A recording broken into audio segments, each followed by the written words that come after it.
Hasil akhir karya tulis saya yang berjudul Bahaya Karbohidrat Berlebih Bagi Tubuh Manusia. Pertama-tama, karbohidrat merupakan sumber energi pokok bagi tubuh manusia, di mana setiap 1 gram karbohidrat terdapat 4 kalori. Dan karbohidrat itu banyak dikonsumsi di negara berkembang, terutama negara Asia Tenggara seperti Indonesia, di mana karbohidrat dikonsumsi melebihi setengah total konsumsi, sekitar 70-80% dari total kalori. Berbeda dengan negara-negara maju seperti negara Eropa, karbohidrat hanya dikonsumsi sekitar 40-50% saja. Di samping harganya yang protein itu lebih mahal daripada harga karbohidrat, jadi masyarakat konsumsi karbohidrat, negara-negara Eropa itu juga merupakan negara penghasil protein terbesar, kayak negara peternakan sapi kayak New Zealand gitu. Nah, karbohidrat itu di Indonesia yang paling sering dikonsumsi itu apa ya? Nasi putih. Nasi putih itu saking masyarakat suka banget sama nasi putih, sampai ada anggapan bahwa bila belum makan nasi berarti belum makan. Menurut saya anggapan itu anggapan yang benar-benar sangat salah.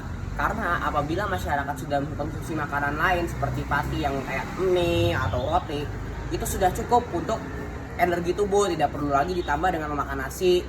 Selain itu, masyarakat juga biasanya mengkonsumsi nasi dengan karbohidrat lainnya karena dianggapnya itu bukan karbohidrat. Seperti kayak konsumsi nasi ditambah sama Indomie, konsumsi nasi sama Indomie ditambah lagi sama gorengan, tambah lagi sama kerupuk, langsung ditambah lagi sama minuman-minuman es teh manis gitu. Itu sangat tidak sehat.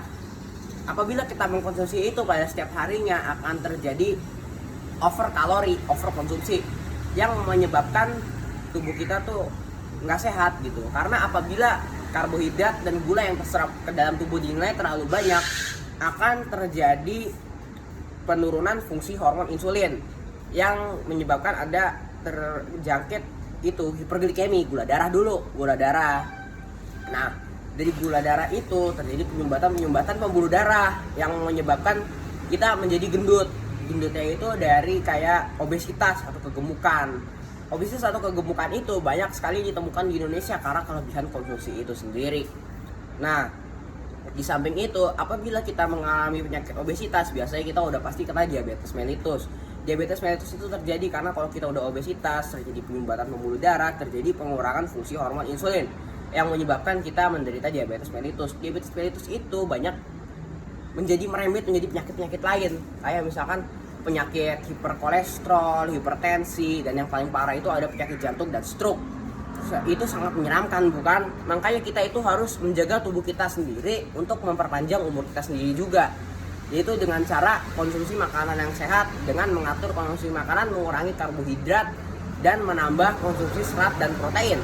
Di samping itu, serat juga memperlancar pencernaan, dan juga dia memperlancar sekresi karbohidrat, dan protein yang dapat memperbaiki sel-sel tubuh yang rusak dan menambah massa otot. Selain itu, kita juga harus memperbanyak konsumsi cairan tubuh. Cairan itu dapat berupa air putih aja. Air putih itu udah yang paling bagus. Kita juga nggak boleh konsumsi cairan-cairan kayak minuman bersoda, es teh manis, es kopi. Itu nggak boleh banget, karena selain buruk untuk ginjal, buruk juga untuk darah kita gitu.